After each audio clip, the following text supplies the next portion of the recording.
Bapak Ibu yang dikasihi oleh Tuhan kita Yesus Kristus, dalam suasana sukacita memasuki tahun 2021 sebagai tahun rahmat Tuhan, mari kita kembali berhimpun dalam persekutuan ibadah keluarga.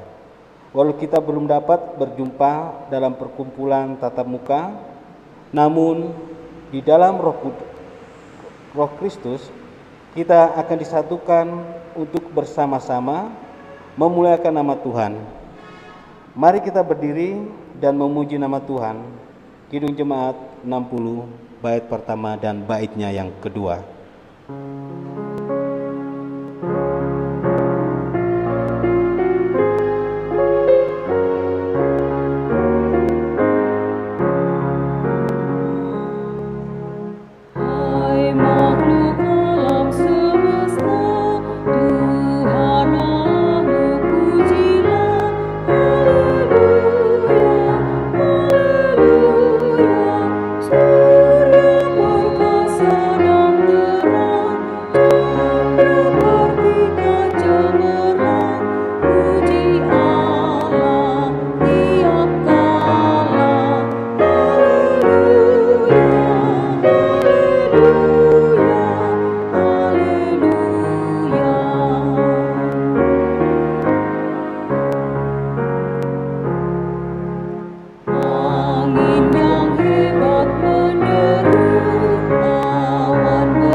Mari kita masuk dalam doa. Kami akan memulai ibadah ini sebagai tanda persekutuan kami bersama dengan Tuhan. Berkatilah kami agar melalui ibadah ini kami dimampukan untuk membagikan sukacita kepada sesama sebagai tanda kesaksian kami yang hidup. Dalam nama Tuhan Yesus kami berdoa. Amin. Ibu Bapak, kita akan membaca dari Mazmur 29, Mazmur pasal yang ke-29, ayatnya yang pertama dan ayatnya yang kedua. Demikian sabda firman Tuhan. Kepada Tuhan, hai penghuni sorgawi, kepada Tuhan sajalah kemuliaan dan kekuatan. Berilah kepada Tuhan kemuliaan namanya, sujudlah kepada Tuhan dengan beriaskan kekudusan. Kita sambut kembali Kidung Jemaat 60 baitnya yang ke-7.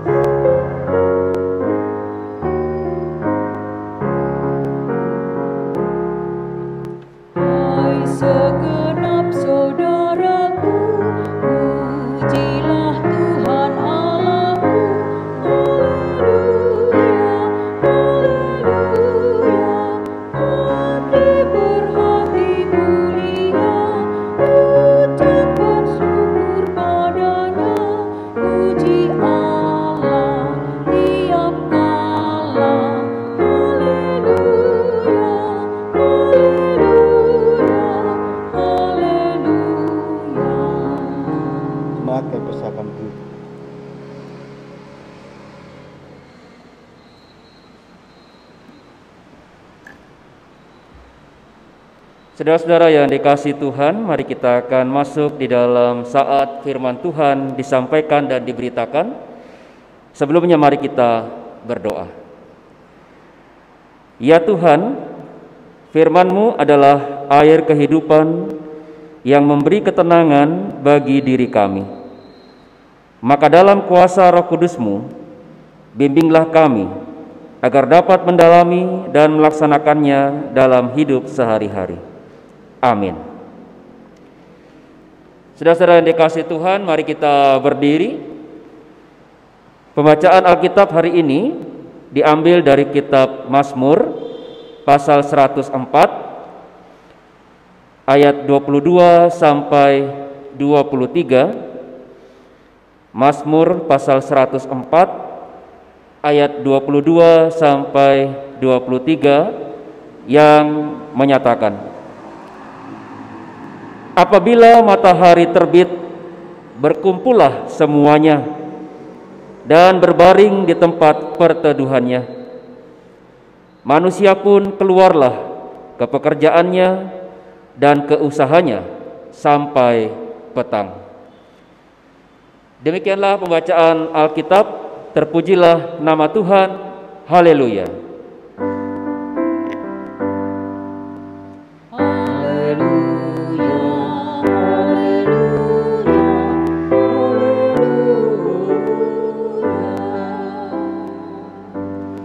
Dipersilakan duduk kembali. Saudara-saudara yang dikasihi Tuhan, Shalom. Kembali kita berjumpa di dalam ibadah keluarga yang kembali kita laksanakan pada awal tahun 2021 ini. Saudara-saudara yang dikasihi Tuhan, salah seorang sahabat saya yang tinggal cukup lama di Jepang menceritakan tentang bagaimana sikap disiplin yang dimiliki oleh masyarakat di sana. Ia mengatakan tidak pernah menemukan ada orang Jepang yang membuang sampah sembarangan ke selokan atau ke jalan di depan rumah mereka. Karena itulah selokan di sana sangat bersih, dan saking bersihnya ada selokan yang kemudian dimanfaatkan orang untuk memelihara ikan koi. Dan ketika hari libur atau saat sore hari, banyak orang yang kemudian menggunakan waktunya untuk duduk bersantai di tepi selokan sambil melihat ikan-ikan koi dengan warna-warni yang cantik. Saudara-saudara, hal ini tentu jangan diharapkan terjadi di Indonesia. Apabila selokan yang ada itu tidak terawat, lalu dengan ditambah bau yang tidak sedap dan pekatnya air oleh karena lumpur, belum lagi ditambah perilaku kita orang Indonesia yang masih hobi untuk membuang sampah ke selokan. Di Indonesia kerap kali terjadi banjir yang diakibatkan oleh tersumbatnya selokan oleh sampah-sampah yang kita buang. Tapi pertanyaannya, apakah di Jepang tidak pernah terjadi banjir? Tentu saja di Jepang juga pernah dan sering terjadi banjir. Tapi banjir yang terjadi di Jepang itu terjadi secara alami, oleh karena air laut yang meluap masuk saat air pasang. Jadi banjir terjadi bukan karena kesalahan manusia. Saudara-saudara, semangat dan disiplin daripada orang Jepang inilah yang kita lihat ternyata sudah ditanamkan dalam kehidupan sehari-hari mereka. Jadi itu yang kemudian menimbulkan mekanisme diri, sehingga mereka tidak perlu untuk diingatkan, baru dilakukan. Tapi karena sudah menjadi bagian dari diri mereka, maka mereka dengan mudah saja untuk melakukannya. Saudara-saudara, sebetulnya persoalan tentang hal ini sudah pernah disampaikan dalam Alkitab. Ketika Allah menciptakan segala sesuatu, sebetulnya yang namanya mekanisme diri itu sudah ada. Tuhan sudah memberikannya kepada kita. Kalau kita membaca dalam pasal 1 dari kitab Kejadian, kita melihat bagaimana di sana Tuhan menata proses penciptaan itu dalam sebuah tatanan yang teratur dan berurutan. Tuhan tidak langsung kemudian menciptakan manusia, tetapi kita lihat yang dilakukan oleh Tuhan adalah pertama-tama menyiapkan apa saja yang diperlukan oleh manusia. Jadi kita harus membantah kalau misalnya ada orang yang mengatakan Tuhan kok asal-asalan kalau menciptakan. Tuhan tidak asal-asalan ketika menciptakan. Coba kita lihat dalam diri kita sendiri sebagai manusia. organ tubuh kita sendiri, coba kita lihat. Di situ kita lihat Tuhan menempatkannya juga sangat teratur. Dan segala sesuatu sebetulnya sesuai dengan apa yang diharapkan oleh Tuhan sendiri, yaitu bahwa agar segala sesuatu itu dilihatnya baik. Jadi karena itu Tuhan sedang menempatkan mekanisme diri dalam tubuh kita, dalam kehidupan kita sehari-hari ini. Tujuannya adalah agar supaya itu membawa kebaikan bagi diri kita sendiri. Jadi seperti apa yang disampaikan pemazmur ya pada renungan kita saat ini, Tuhan menciptakan siang dan malam itu punya maksud, agarnya supaya kita manusia ini bisa belajar untuk memanfaatkan waktu itu dengan baik. Mengapa hal ini penting untuk kita perhatikan? Karena Tuhan Allah kita itu tahu batas kemampuan tubuh kita itu sejauh mana. Tubuh kita tidak boleh dipaksakan melebihi dari batas itu. Kalau dipaksakan, maka akibatnya akan sangat buruk bagi diri kita. Seorang pakar memberikan contoh sederhana dengan menggunakan sebuah ban sepeda. Ia kemudian mengisi angin pada ban sepeda tersebut. Walaupun tekanan angin pada ban sepeda itu sudah dilihat penuh, tapi dia terus memumpahkan angin ke dalamnya. Apa yang kemudian terjadi? Bahan sepeda itu kemudian meletus dan rusak. Seperti itulah tubuh kita kalau terus dipaksakan bekerja di luar batas kemampuannya. Cepat atau lambat, tubuh kita akan merasakan efek yang negatif, dan itu pasti juga akan mempengaruhi diri kita dan juga kinerja kita dalam kehidupan sehari-hari. Saudara-saudara, bukan berarti bahwa Tuhan melarang kita untuk melakukan aktivitas dalam kehidupan kita. Tidak demikian. Tetapi yang dimaksudkan adalah agar supaya kita juga memperhatikan keadaan tubuh kita pada saat bekerja. Ingat, bagaimanapun tubuh kita ini punya sistem yang namanya body check. Body check itu apa? Body check itu fungsinya seperti alarm yang kemudian memperingatkan kita kalau ada sesuatu yang tidak beres pada salah satu bagian tubuh kita.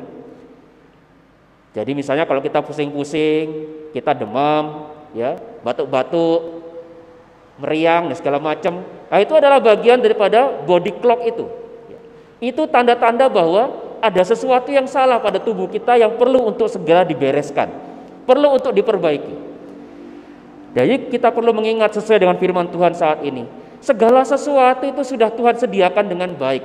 Ada waktunya untuk kita kemudian bekerja, tapi juga jangan kemudian bekerja lalu membuat kita memaksakan diri sehingga kemudian secara berlebihan bisa berisiko besar untuk mendatangkan penyakit bagi tubuh kita. Kalau sudah sakit, siapa yang rugi?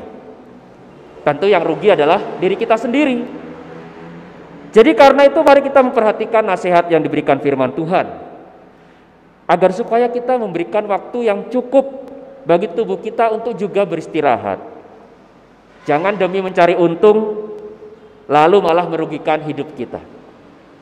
Lupa makan, lupa minum, lupa istirahat yang cukup, dan otak itu hanya dibebani dengan urusan kerja. Dalam hal ini saya lalu teringat dengan kalimat sindiran yang disampaikan dalam kitab Pengkhotbah pasal 2 ayat 22 sampai 23. Bunyinya begini. Apakah faedahnya yang diperoleh manusia dari segala usaha yang dilakukannya dengan jerih payah di bawah matahari dan dari keinginan hatinya? Seluruh hidupnya penuh kesedihan dan pekerjaannya penuh kesusahan hati. Bahkan pada malam hari hatinya tidak tentram. Ini pun sia-sia. Nah, kalau kita belajar dari sindirannya dari pengkhotbah ini, ya, kita diingatkan bahwa kita bekerja itu adalah bagian dari cara Tuhan untuk memberkati kita. Namun kalau bekerja itu membuat kita hanya fokus pada urusan uang, maka berarti ada yang salah pada motivasi hidup kita. Bukan berarti bahwa uang itu tidak penting. Tapi kalau karena uang kita merusak kesehatan tubuh kita, apakah itu bukan hal yang sia-sia? Saat ini kita diajak kembali untuk menata kehidupan kita dengan benar di dalam iman. Mari kita bekerja dengan baik sesuai dengan panggilan iman kita yang diberikan Tuhan. Tapi kita diingatkan jangan sampai mengabaikan kesehatan diri sendiri. Ingatlah bahwa tubuh kita adalah pemberian Tuhan untuk menopang seluruh kegiatan yang kita lakukan dalam kehidupan sehari-hari. Bekerja itu hanyalah satu aspek saja dari seluruh kehidupan yang Tuhan berikan. Jadi karena itu, mari kita tunjukkan sikap penghargaan kita kepada Tuhan yang telah mengasihi kita dengan memberikan tubuh ini dengan cara tetap memelihara serta memperhatikan dan menggunakannya dengan baik dan tepat. Jangan hanya tahu make, ya, tapi nggak peduli untuk merawat tubuh kita. Mari saudara-saudara, bersukacitalah senantiasa di dalam kasih Tuhan Yesus yang memelihara kehidupan kita. Tuhan Yesus memberkati kita semua. Amin.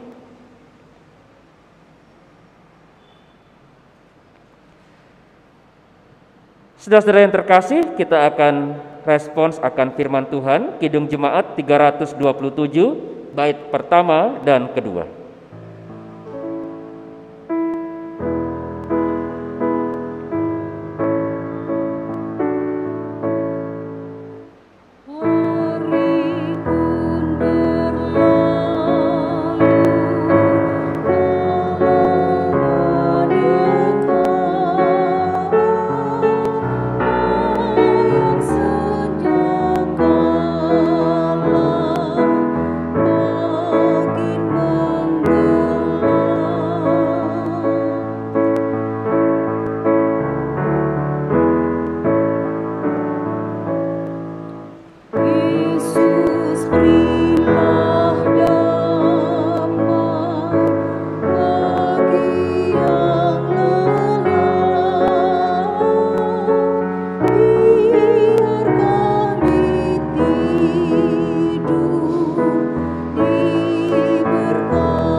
Saudara-saudara yang dikasihi Tuhan, mari kita masuk dalam doa syafaat kita.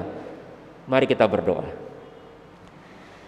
Allah yang Maha Pengasih, kembali kami bersyukur kami boleh bersekutu kembali dalam kehidupan jemaat GPB Pelangi Kasih Lawang untuk memulai ibadah keluarga di awal tahun 2021 ini.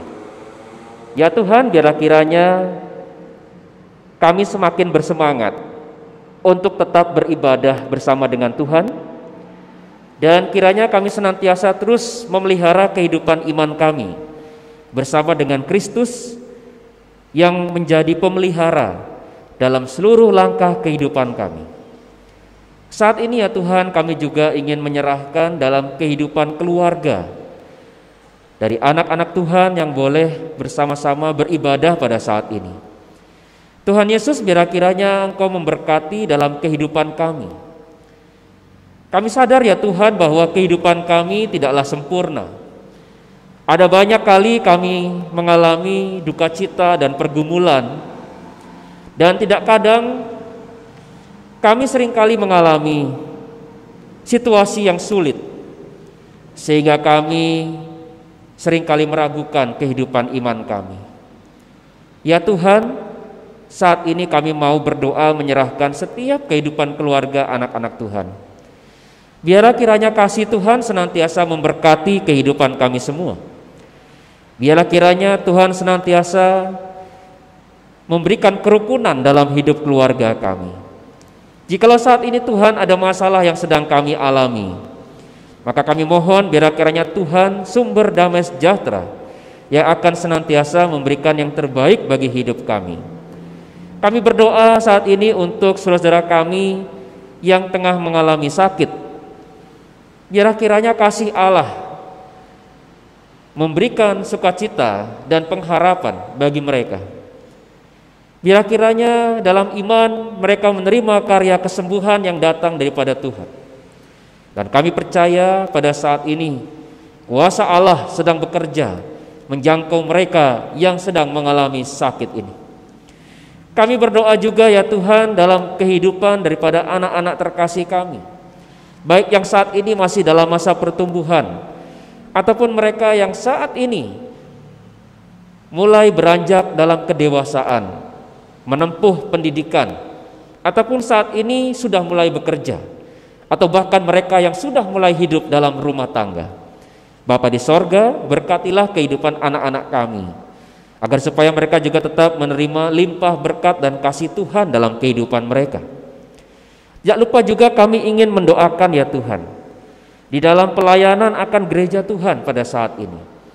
Tuhan, Engkau tahu bahwa gereja juga mengalami dampak akibat adanya pandemi COVID-19. Persekutuan kami akhirnya terbagi dua. Kami ada yang dapat menghadiri ibadah tatap muka, tetapi ada juga yang kemudian harus menjalaninya di rumah. Tetapi ya Tuhan, kami percaya bahwa kami tetap diikat oleh satu roh yang sama, yaitu roh Tuhan, yang membuat kami tetap menikmati sukacita dalam memuji akan nama Tuhan dan juga mendengarkan dan merenungkan firman Tuhan bersama-sama. Walau kami tidak berada dalam perjumpaan di tempat yang sama, tapi kami percaya bahwa Roh Kudus Tuhan akan senantiasa menghantar kami untuk sampai menjumpai Allah yang satu, yaitu Allah di dalam Kristus yang menjadi penjaga dalam kehidupan kami. Saat ini ya Tuhan, kami ingin berdoa setiap persekutuan, pelayanan, kesaksian yang ada, Tuhan kiranya juga yang senantiasa memberkati. Dan saat ini juga Tuhan, tidak lupa kami ingin berdoa dan menyerahkan bagi kehidupan bangsa dan negara kami. Biar kiranya Tuhan juga yang senantiasa berjuang dan bekerja bersama-sama dengan kami dalam menghadapi segala dampak dari adanya pandemi COVID-19 ini. Kami berdoa biar kiranya Tuhan juga campur tangan sehingga pada akhirnya pandemi ini boleh berakhir.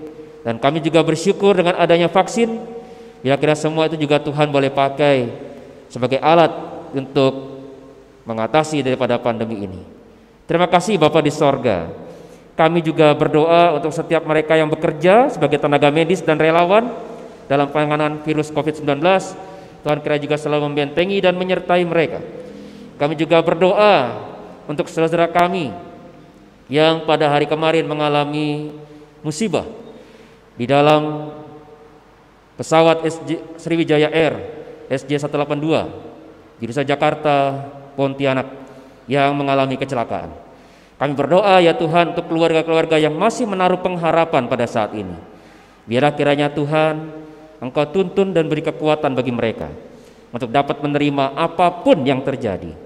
Biarlah kiranya kuasa Tuhan yang akan memberikan pengharapan sehingga keluarga-keluarga yang ada ini tetap ada di dalam keadaan tubuh yang sehat dan tetap diberikan kekuatan dalam iman bersama dengan Tuhan. Terima kasih Allah Bapa di sorga, kami serahkan seluruh kehidupan kami pada saat ini bersama-sama dengan Tuhan.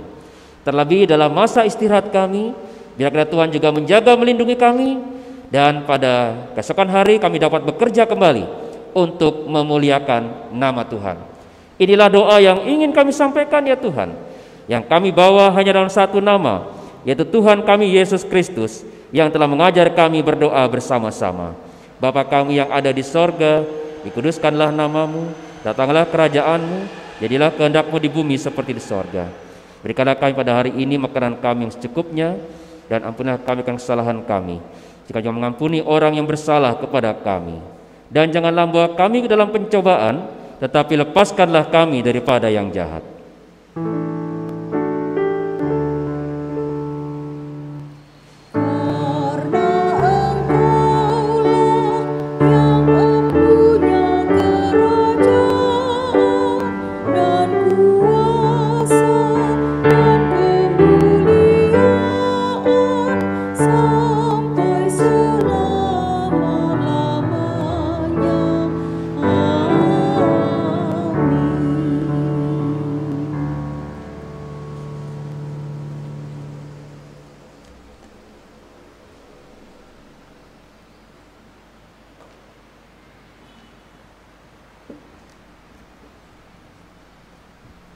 Bapak Ibu, Saudara yang dikasihi oleh Tuhan, Mari kita mengucap syukur kepada Tuhan dengan memberi persembahan kepadanya. Dengarlah nas Alkitab dari kitab Yunus pasalnya yang kedua, ayatnya yang ke-9 yang menyatakan, "Tetapi aku dengan ucapan syukur akan kupersembahkan korban kepadamu, apa yang kunasarkan akan kubayar. Keselamatan adalah dari Tuhan." Tuhan memberkati saudara dan persembahan yang diberikan.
Ibu Bapak dan saudara yang dikasihi Tuhan, mari berdiri untuk menyembahkan persembahan ini kepada Tuhan dalam doa syukur. Inilah persembahan syukur yang kami bawa. Jika dibanding dengan keseluruhan berkat yang Tuhan telah berikan, tentu tiada sebanding.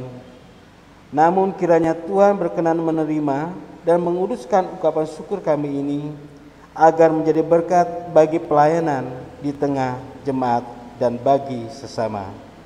Amin. Jemaat tetap berdiri.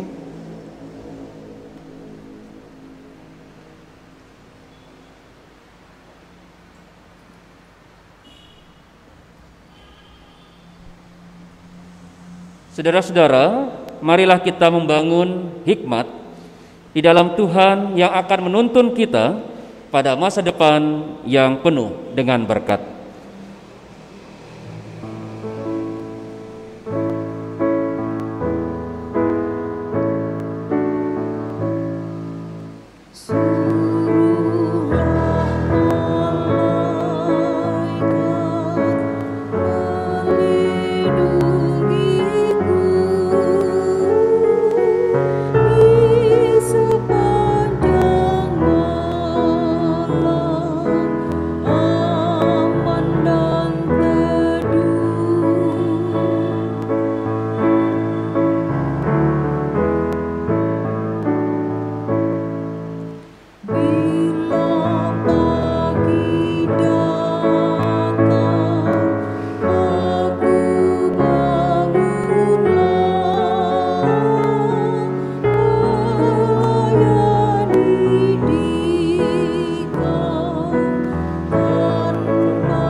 Saudara-saudara, marilah kita mengarahkan hati kita kepada Tuhan dan terimalah berkat-Nya.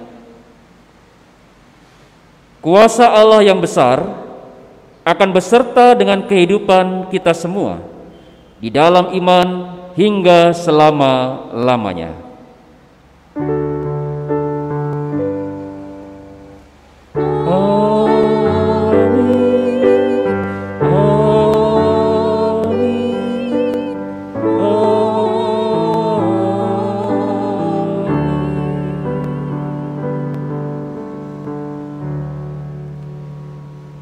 Tuhan Yesus memberkati kita semua.